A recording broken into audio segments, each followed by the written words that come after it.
যে যেখানে আছেন বসে থাকেন, ঘরে থাকলে ঘরে থাকেন, চা খাইলে চা খান।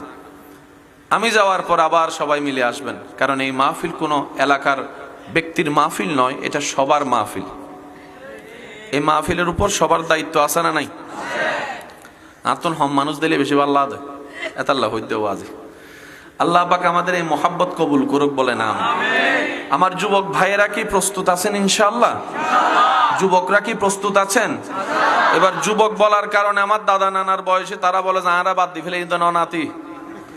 তা আমি বলি যে দাদা বুঝাইতে পারি নাই, হতে ব্যর্থতা আমার। বয়সটা বৃদ্ধ হয় শরীরের, ইমানের কখনো বুড়া হয়। ইমান সর্বদাই যৌবনে থাকে, ইমান সর্বদা যৌবনে থাকে, ইমান কখনো বুড়া হয় না। সেজন্য আমার ইমানদার ভাইদেরকে বলছি, যুবকরা প্রস্তুত আছেন তো ইনশাআল্লাহ? আল্লাহ এই মোহাব্বত কবুল করুক, আমিন। আচ্ছা আসুন, কঠিন জিনিস সহজ বানায় দেন কে?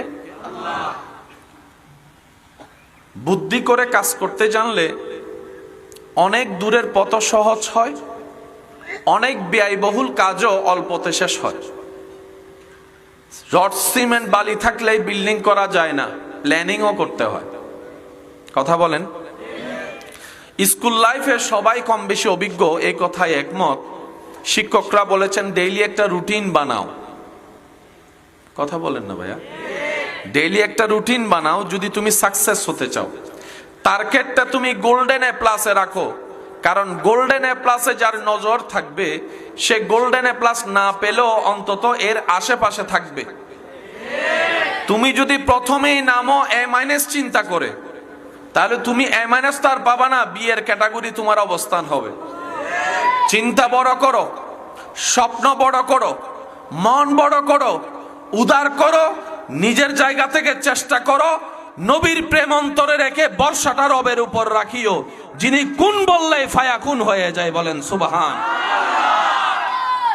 মুসলমানদের সবচেয়ে বড় একটা মহাশক্তি হচ্ছে আমাদের একজন রব আছে, যিনি হ বললে হয়ে যায়।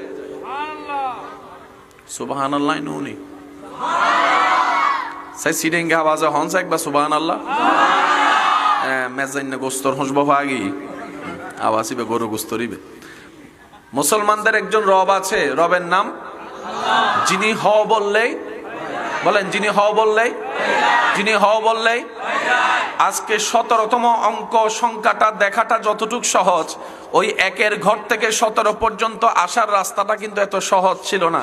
হাজার বদনামের শিকার হতে হয়েছে, হাজার বদনামের শিকার।